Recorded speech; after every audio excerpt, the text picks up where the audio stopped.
اس کے بعد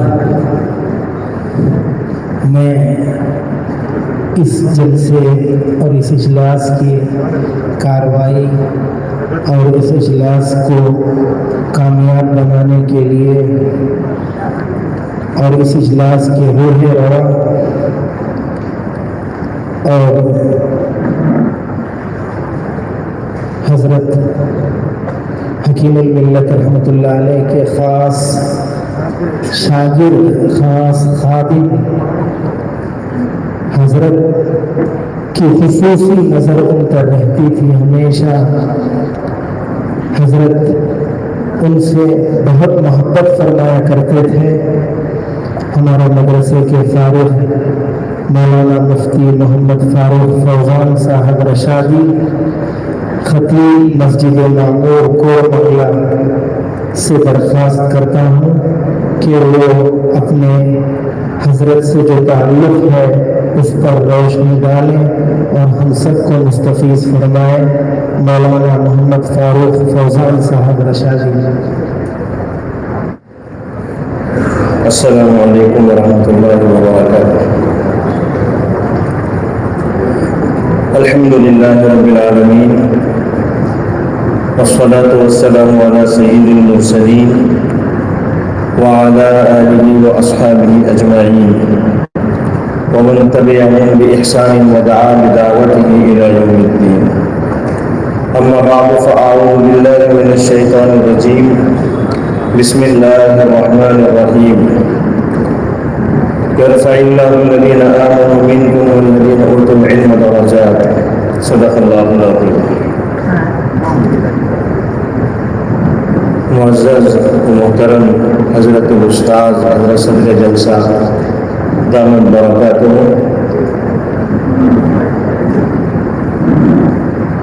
حضرت قبلہ محترم صاحب دامت برکاتہ، معزز و موقر اراکین شورا، حضرات اساتذہ اکرام اور علماء دین اور معزز ساتھیوں، یہ بہت ہی خوشی اور مسرت کا موقع ہے کہ ہماری جماعت جو 2003 میں جنہوں نے سند فراغت حضرت رحمۃ اللہ علیہ کے ہاتھوں سے ہم نے پائی، اس جماعت کی جانب سے فرض کفایہ کے طور پر ہمارے شدید و محترم حضرت مولانا وسیم محمد صاحب صادق دامت برکاتہ نے حضرت رحمۃ اللہ علیہ پر، حضرت کی زندگی پر انہوں نے بہترین کتاب لکھی اور گویا ہماری پوری جماعت کی طرف سے انہوں نے فرض کفایہ ادا کیا، بلکہ میں کہتا ہوں کہ تمام ہم رشادی برادری کی جانب سے انہوں نے ایک فرض کفایہ ادا کیا۔ اور یہ ہماری جماعت وہ ہے جو حضرت مفتی صاحب رحمۃ اللہ علیہ کے اہتمام سنبھالنے کے بعد گویا پہلی جماعت تھی جنہوں نے فارسی میں داخلہ لیا، اور حضرت کے اہتمام کی پہلی جماعت تھی جو فارغ ہوئی تھی۔ الغرض میں حضرت محترم صاحب قبلہ دامت برکاتہ کا دل کی گہرائیوں سے شکر گزار ہوں کہ انہوں نے حضرت والا کے تعلق سے کچھ باتیں، کچھ یادیں پیش کرنے کا انہوں نے مجھے موقع دیا۔ میں بغیر کسی تمہید کے میں اپنی بات کو آگے بڑھاتا ہوں۔ ہمارے سامنے ہمارے اساتذہ اکرام انہوں نے بہترین انداز سے حضرت قبلہ رحمۃ اللہ علیہ کے بارے میں بہت ساری باتیں بتائی، اور وہ ساری چیزیں حضرات اساتذہ اکرام نے ہمارے سامنے رکھی کہ جہاں تک ہماری نظر جانا مشکل ہے، لیکن انہیں میں کچھ اور اضافہ جو ہماری اپنے اعتبار سے جو میں سمجھتا ہوں کہ میں حضرت والا کے تعلق سے اگر کچھ کہوں تو کیا کہوں۔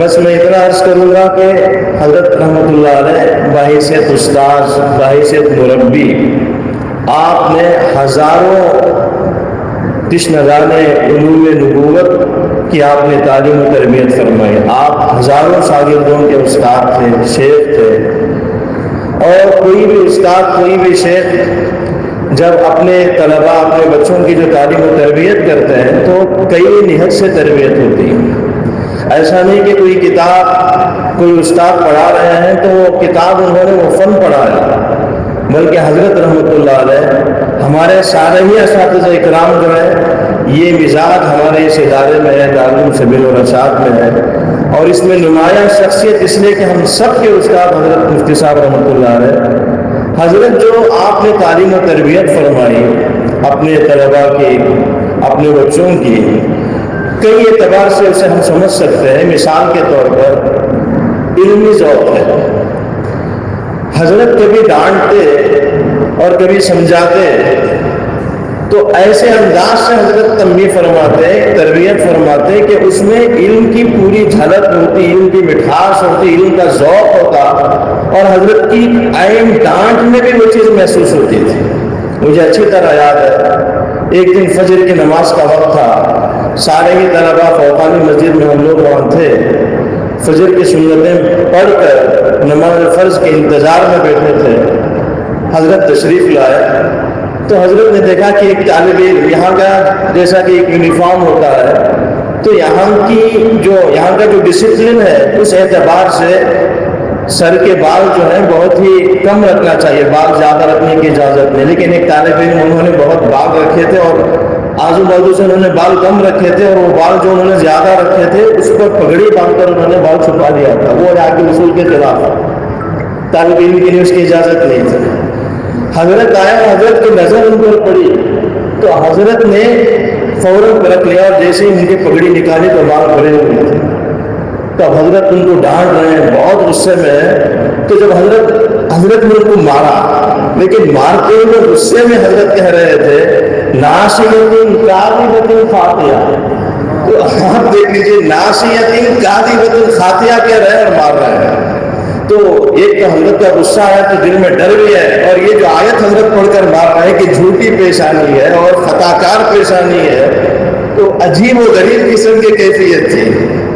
ایک مرتبہ جماعت پنجم میں ہمیں حضرت سے جماعت صوبوں میں بھی سر جامی پڑھنے کا موقع ملا، جماعت پنجم میں ہدایہ ثانی اور ہفتم میں بخاری شریف۔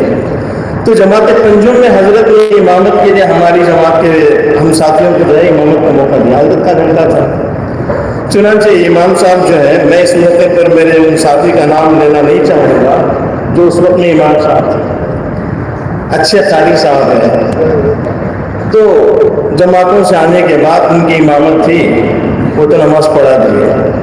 دوسرے دن حضرت سبق میں آئے، حضرت نے پوچھا امام صاحب کہاں ہیں؟ امام صاحب کیا دعا مانگ رہے تھے آپ پر؟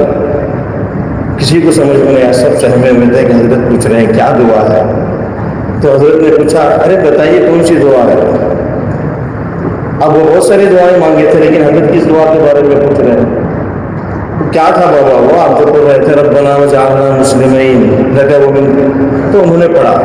تو حضرت نے اس آیت کے ختم ہونے کے بعد سب سے پوچھا کہ یہ دعا صحیح ہے؟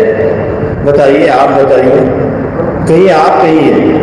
کسی کو سمجھ میں نہیں آ رہا تھا، اور حضرت اچانک جو پوچھے آپ پڑھیے بابا کیا آیت ہے وہ؟ جب آیت پڑھی کیا صحیح ہے کیا؟ تو آیت میں کوئی غلطی نہیں ہے، ذہن ہی نہیں جا رہا کہ ایک تو ابھی آئے ہیں 10 دن جماعت سے، اور اچانک جو ہے حضرت کا یہ سوال ہے تو کچھ بھی سمجھ میں نہیں آیا۔ تو حضرت نے کہا یہ 10 دن کیا سبق رکھتا ہے کہ آپ سب بھول جاتے ہیں کیا دعا ہے؟ اگر آپ دعا مانگنے ہی، یہ دعا آپ کو مانگنا ہی تھا تو اس پر آپ رکے کیوں بابا؟ اس کو مکمل کرتے نا۔ وارنا مناسکنا وتب علینا انک انت التواب الرحیم، یہاں رکے کیوں؟ آگے پڑھتے ربنا وبعث فیہم رسولا منہم یتلو علیہم آیاتک ویعلمہم الکتاب والحکمۃ ویزکیہم انک انت العزیز الحکیم، یہاں یہ دعا مکمل ہوتی ہے۔ تب اچانک سمجھ میں آیا یہ مسلمین تسمیہ کا صیغہ ہے۔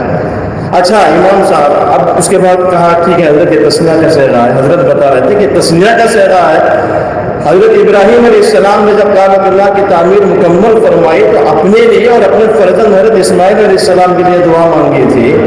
امام صاحب یہ جو آپ مانگ رہے تھے، ایک تو آپ تھے اور دوسرا کون تھا جس کو شامل کر رہے تھے؟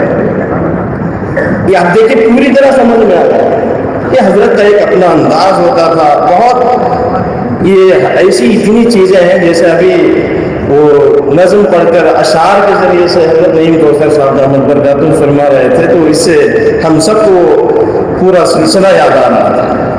ایک اور چیز جو میں حضرت سے بہت سمجھتا ہوں، کہیں حضرت نے اس کو لکھ کر جو ہے ایسا رکھا نہیں، لیکن یہ کہ حضرت نے اپنی زندگی سے اس کو ثابت کیا. حضرت کا عمل، حضرت کا کردار اور حضرت کا انداز، یہ ساری چیزیں اس کو واضح کرتی ہیں. دیکھیں ادب اور احترام جو حضرت فرماتے تھے، میں تو اپنی زندگی میں کسی کو ایسا نہیں دیکھا جس نے کسی اور کا اتنا ادب اور احترام، ہر کسی کا ادب اور احترام. حضرت الاستاذ حضرت طاہر حسین صاحب دامت برکاتہم نے ابھی ارشاد فرمایا کہ کتاب لکھنا بڑی شخصیت پر، اساتذہ پر، بزرگوں پر یہ شخصیت پرستی نہیں ہے.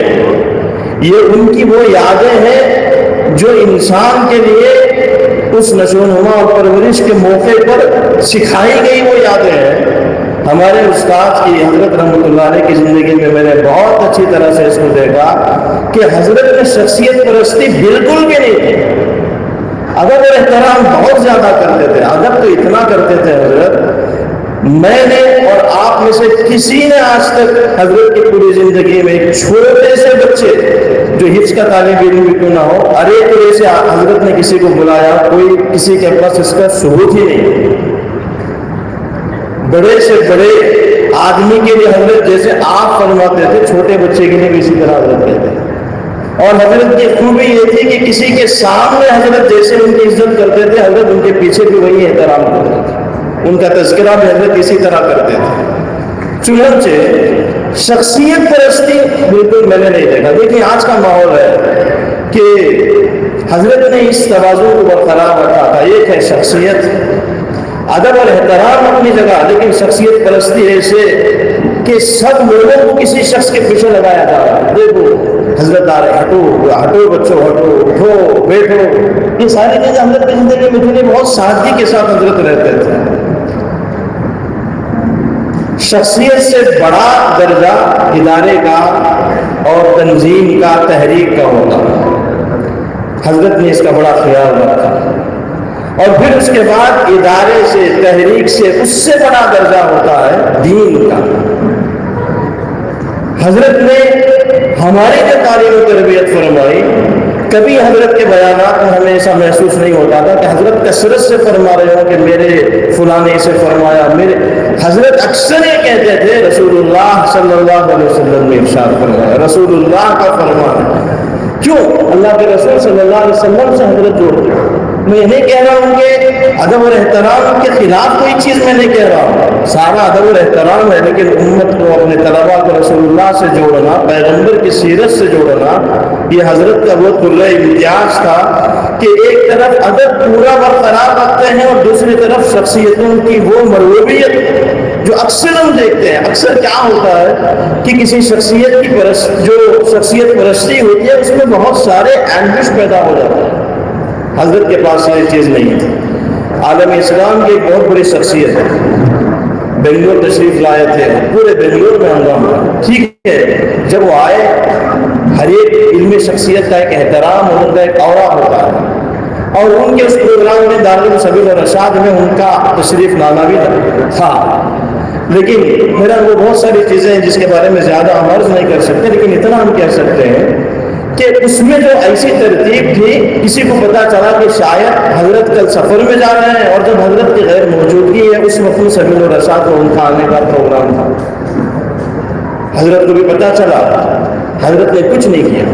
حضرت کا سفر برقرار ہے اور میں حضرت کے ساتھ تھا. میں نے حضرت سے پوچھا کہ حضرت کل بہت بڑی شخصیت تشریف لا رہے ہیں، آپ ہیں؟ حضرت کہا نہیں بابا میرا سفر ہے. یعنی مطلب حضرت اطمینان سے تھے، پورا انتظام حضرت نے کیا.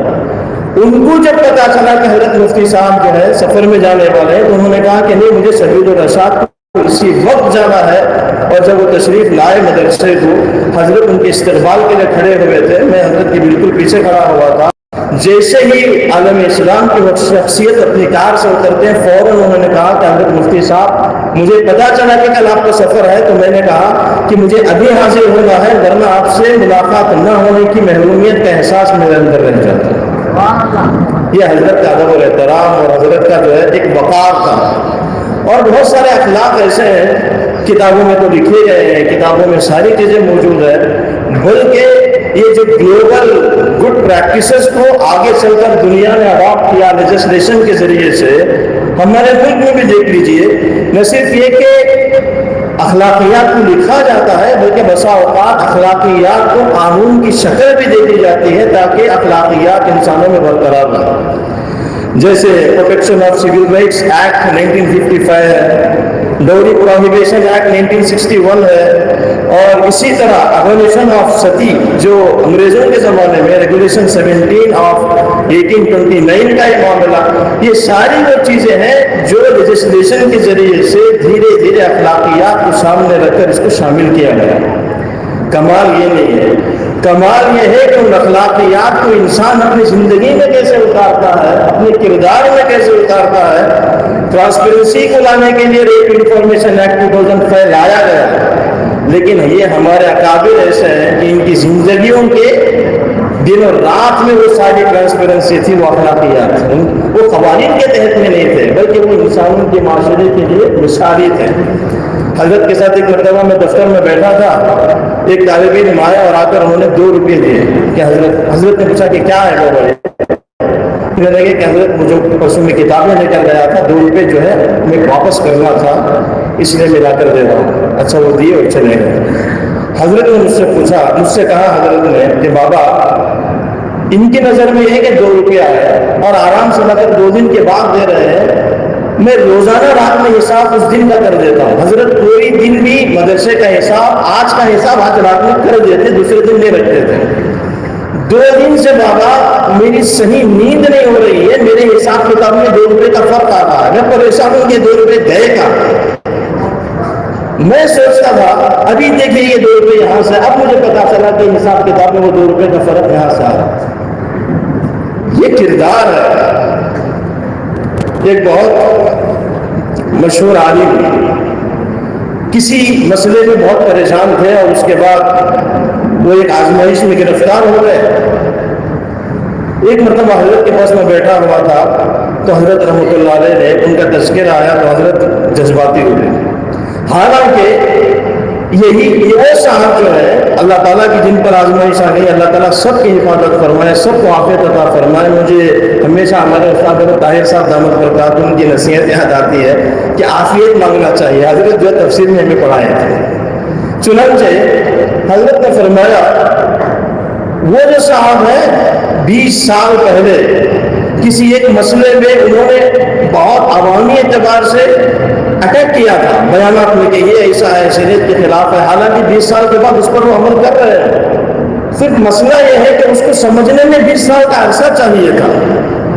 اب ان کو سمجھ میں نہیں آیا تو انہوں نے بہت اٹیک کیا اور بہت سارے حضرت کے چاہنے والوں کے جذبات بہت مجروح ہوئے تھے کہ بھائی, اور پیچھے جو ہے وہ ایک خیال بھی رہتا ہے کہ میں غیرت اسلامی میں اہمیت دینی میں کہہ رہا ہوں اور انسان کہہ دیتا ہے. لیکن جب ان پر مشکل آئی تھی تو میں حضرت کے پاس بیٹھا ہوا تھا, تذکرہ آیا تو حضرت کی آنکھوں سے آنسو آ گئے, کہنے لگے بابا آپ کو کچھ خبر ہے کیا ان کے بارے میں؟ میں نے کہا کہ حضرت جیسے مسائل ہے, پریشان میں سنا. تو حضرت کہنے لگے بابا میں سوچتا ہوں کہ ان کے لیے میں کیا کر سکتا ہوں, مدد کر سکتا ہوں, سوچتا ہوں. میں نے سوچا دعا تو کر رہا ہوں لیکن اور کیا میں ان کے لیے میرے لائق کر سکتا ہوں. میں نے سوچا یہ کردار کہاں سے لا سکتے ہیں. روزانہ قرآن شریف کی تلاوت کرنا, مکمل کرنا, نماز, یہ عبادات, یہ سب چیزیں جیسے اپنے آپ میں ایک بہت بلند و بالا خوبیہ ہے, اس کے ساتھ ان چیزوں کو برقرار رکھنا, اخلاقیات کو اپنے ہاتھ میں مضبوطی سے تھامے رکھنا. وقت کے وزیر اعلیٰ سے لے کر وزیر اعظم تک حضرت کے پاس آتے جاتے ایسے لگتا تھا کہ پورا پاور سینٹر حضرت قبلہ رحمۃ اللہ علیہ تھے اس وقت میں.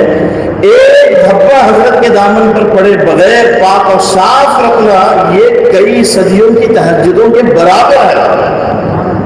یہ بہت ایسی چیز ہے کہ اس کے بعد آنے والی نسلیں ان پر فخر کریں گے. میں اس موقع پر میں شاید زیادہ وقت لے رہا ہوں, میں حضرات اساتذہ اکرام یہاں تشریف فرما ہے, اس لیے مجھے بہت ہی ڈر ہے کہ میں اس سے آگے میں اور کیا کر سکتا ہوں, عرض کر سکتا ہوں. اس لیے کہ حضرت والا کے واقعات سنانا ہے, اس لیے سارے حضرات شاید اس سما فراشی کو قبول کر لیں گے. حضرت والا کا ایک اور قصہ اتنا حضرت کا روح تھا اور اتنا حضرت کے اخلاقیات تھے کہ کبھی کسی نے حضرت کو زمین پر تھوکتے ہوئے نہیں دیکھا. حضرت چلتے ہوئے جا رہے ہیں، کبھی مردہ حضرت نے نہیں دیکھا. جیسا کہ ابھی حضرت استاد نے فرمایا کہ 4 زانو کبھی حضرت مسجد میں نہیں بیٹھے، کبھی چیخنا چلانا حضرت کے مزاج میں نہیں تھا.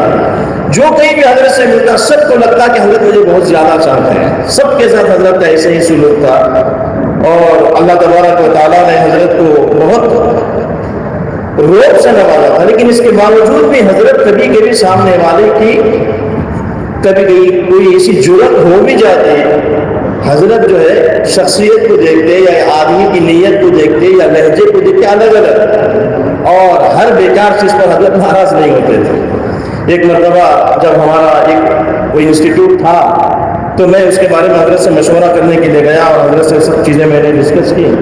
تو حضرت نے کہا کہ بابا ایسا کیجئے کہ آپ اس کو الگ سے کرنے کے بجائے، میری امامت ایک مسجد میں تھی اس وقت میں شروع میں، حضرت نے فرمایا کہ ان کو ساتھ لے کر کیجئے. بلکہ میں کہتا ہوں بابا کہ آپ لوگوں کے لیے شہر کی ایک بڑی مسجد کے بہت بڑے عالم دین جن کا بڑا رتبہ بڑی خدمات ہے، اللہ تعالیٰ ان کی مغفرت فرمائے، ان کے درجات کو بلند فرمائے. حضرت نے فرمایا کہ ان کو مثال لے کر جو ہے کام کرنا چاہیے کہ کیسے انہوں نے سارے کام کیے لیکن انہوں نے اسی ادارے کو لے کر کیا. تو میں نے اچانک مجھے سمجھ میں نہیں آیا، حضرت سے اتنا میں بات کرتا تھا تو میں نے کہا کہ حضرت وہ میرے لیے مثال نہیں ہو سکتے. حضرت نے ایک دم مجھے دیکھا کہ بابا کیا کہہ رہے ہیں، کیوں مثال نہیں ہو سکتے؟ تو میں نے کہا کہ حضرت وہ شہر کے اسی مسجد میں ہے کہ اگر آگے ان کو چاہیے تو اس سے آگے کی کوئی مسجد نہیں کہ جہاں وہ جا سکے. میں ابھی بہت شروعات میں آگے کسی اور جگہ بھی جا سکتا ہوں. تو حضرت نے مجھے دیکھ کر کہا کہ بابا آپ صاحب رائے ہیں، آپ کو جو سمجھ میں آ رہا ہے کیجیے، میں آپ کے ساتھ ہوں. پھر اس کے بعد حضرت نے ہمارے ادارے کے جتنے کانوکیشنز تھے وہ سارے کے سارے یہاں دارالعلوم سبیل الرشاد کے کتب خانے میں کرواتے تھے، ہمت افزائی کرتے تھے حضرت. اور لیکن یہ مرتبہ جہاں گنجائش تھی حضرت نے گنجائش دی، لیکن جہاں حضرت جو ناراض ہو جاتے تو حضرت کہتے تھے کہ یہ کانوکیشن میں جو دارالسلام میں تھا یہ ایک ذمہ دار تھے ہمارے اس ٹرسٹ کے، ان کا بار بار اصرار تھا کہ میرا تعلق فلاں ایک غیر مسلم جو ہے جو مذہبی رہنما ہے ان سے ہے، میں ان کو بلانا چاہتا ہوں بلانا. میں نے حضرت سے کہا کہ حضرت اس جلسے میں وہ کہہ رہے ہیں کہ وہ ایک جو ہے دوسرے مذہبی آدمی آئیں گے. حضرت ایک دم ناراض ہو گئے، کیا بات ہے، دستار بندی کا جلسہ ہے، ملت اسلامیہ دوسرے راستے پر چلنے والی ہے کیا، آپ جائیے ان سے کرا لیجیے، میں نہیں آؤں گا. حضرت ایک دم ناراض ہو گئے، میں ایک دم ڈر گیا کہ میں کہا حضرت معاف کر لیجیے، غلطی ہو گئی، وہ ان کا کہنا تھا، بار بار اصرار کر رہے تھے اس لیے ان کے دباؤ میں نے کہہ دیا. تو حضرت پھر خاموش ہو گئے، معاف بھی کر دیا اور حضرت آ گئے. تو یہ ساری وہ چیزیں ہیں، یہ حضرت کا ایک لمبا دور سبیل الرشاد کی تاریخ میں یہ سلسلۃ الذہب کی وہ کڑی ہے جسے کبھی نظر انداز نہیں کیا جا سکتا. بڑے حضرت رحمۃ اللہ علیہ، حضرت حکیم الملت رحمۃ اللہ علیہ، حضرت الاستاد احمد نواز صاحب رحمۃ اللہ علیہ، اور ہمارے مشفق و مربی حضرت الاستاد صغیر احمد صاحب رحمۃ اللہ علیہ، یہ سارے سلسلۃ الذہب کی وہ کڑیاں ہیں کہ ان میں سے کسی کو بھی نظر انداز کرنا یہ ایسی حقیقت کو جھٹلانے والی بات ہوگی کہ یہ جھٹلانا ناکام ہو جائے گا، لیکن یہ کبھی حقیقتیں چھپ نہیں سکتی. ان کے ساتھ میں آخر میں بس دعا کے ساتھ میں دعا کرتا ہوں کہ اللہ تعالیٰ ہمارے ان تمام محتممین اور اسی طرح ہمارے جو بڑے بڑے اساتذہ گزرے ہیں، حضرت نیر ربانی صاحب رحمۃ اللہ علیہ، ادارے سے ان کا تعلق ہم تو پڑھے نہیں لیکن ان کے بعد جو بڑے اساتذہ رہے وہ سب اس میں شامل، حضرت اسماعیل صاحب رحمۃ اللہ علیہ چھوٹے، حضرت میران صاحب رحمۃ اللہ علیہ، اور حضرت عاشق علی صاحب رحمۃ اللہ علیہ، حضرت کیرملی صاحب رحمۃ اللہ علیہ، حضرت سیف الدین صاحب رحمۃ اللہ علیہ، حضرت امداد اللہ صاحب رحمۃ اللہ علیہ، یہ سارے اساتذہ اور جن سے ہم نے پڑھا. اللہ تبارک و تعالیٰ ہمارے ان تمام اساتذہ کو کروٹ کروٹ جنت نصیب فرمائے، ان کے درجات بلند فرمائے، اعلیٰ میں اللہ تعالیٰ کو جگہ نصیب فرمائے. اور ہمارے جو اساتذہ اکرام یہاں ابھی جن سے امت مستفید ہو رہی ہے، اللہ تعالیٰ ان کو صحت تندرستی اور عافیت عطا فرمائے. صحت تندرستی اور عافیت کے ساتھ اللہ تعالیٰ ان کے سائے عاطفت کو دراز فرمائے. اور آخر میں پھر ایک مرتبہ میرے صدیق محترم مولانا وسیم سالک صاحب رشادی دامت برکاتہم کا شکریہ ادا کرتا ہوں کہ انہوں نے اس کتاب کی تعریف فرمائی. اور ہمارے دوست جناب یسار مہروز خان صاحب جو ریاستی وزیر کا درجہ رکھتے ہیں، ماشاءاللہ جب ان کے سامنے ان کی خدمت میں یہ بات پیش کی گئی، حضرت سے بہت متاثر یہی کہتے ہیں کہ حضرت صرف آپ علماء اور طلباء کے لیے نہیں، ہم سیاسی لوگوں کے لیے حضرت بہترین قائد تھے، بہترین رہبر تھے، حضرت رہنمائی فرماتے تھے۔ دل کے ذوق اور شوق کے ساتھ ہمارے مہروز صاحب نے، جو فائی گارنٹیز کی امپلیمنٹیشن اتھارٹی کے وائس چیئرمین ہیں، انہوں نے بہت خوشی کے ساتھ اس کو جو ہے آگے بڑھایا اور پوری مجلس کو منعقد کرنے میں بڑی دلچسپی دکھائی اور دامے سکون انہوں نے تعاون فرما۔ میں ان کا بھی شکریہ ادا کرتا ہوں، دعا کرتا ہوں کہ اللہ تعالیٰ اس نسبت سے انہیں دن دوگنی رات چوگنی ترقی عطا فرمائے۔ اور اخیر میں حضرت محتمم صاحب کی دعوت برکاتہ کے لیے میں ہم سب دعا کریں اللہ تبارک و تعالیٰ وہ جو عظیم ورثہ اس ادارے کا بزرگوں کا چل رہا ہے، ان نوجوان کندھوں پر یہ ذمہ داری ہے، شاید یہ اللہ تعالیٰ کی منظوری ہے کہ اس عظیم ذمہ داری کو ایک نوجوان کندھوں پر رکھا جائے تاکہ یہ اور بہتر طریقے سے ایک لمبا وقت اللہ تعالیٰ ان کو دے گا کہ یہ ادارہ اور اتنی ترقی کرے ظاہری اور روحانی اعتبار سے، کہ اللہ تبارک و تعالیٰ اس ادارے کو اور روشن فرمائے، اس کے فیض کے سارے عالم میں عام و تام فرمائے۔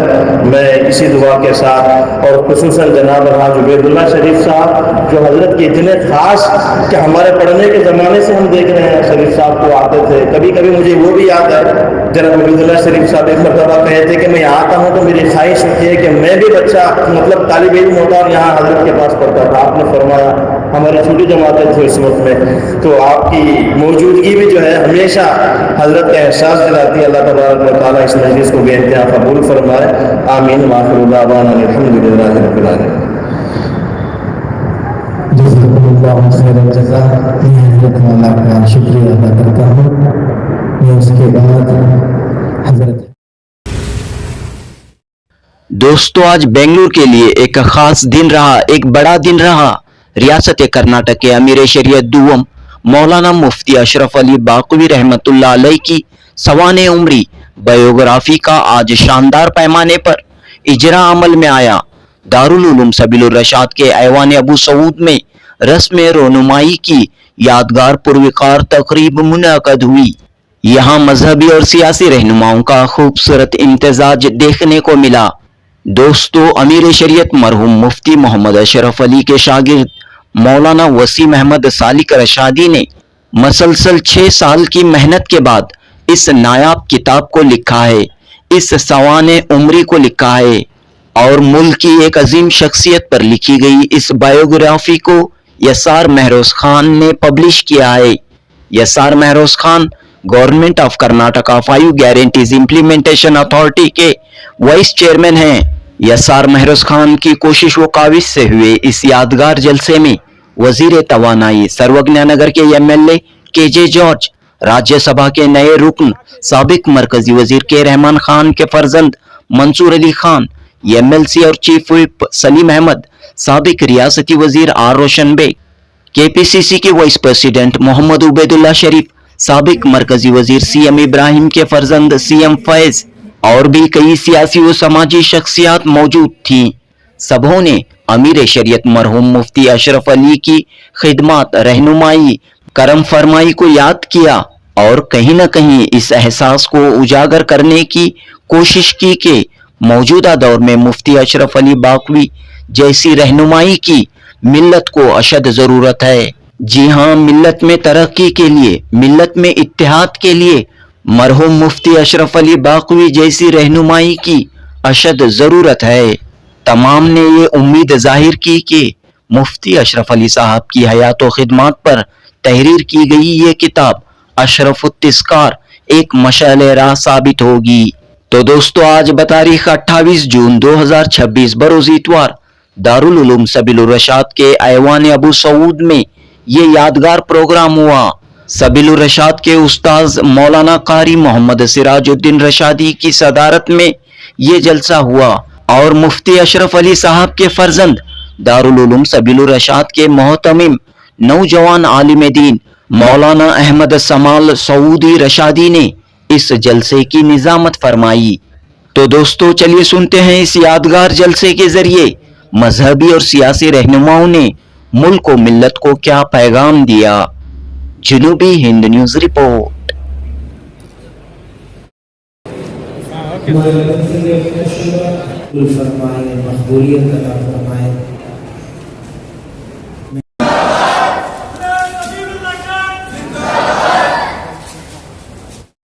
شروع ہوا وہ حضرت مرحوم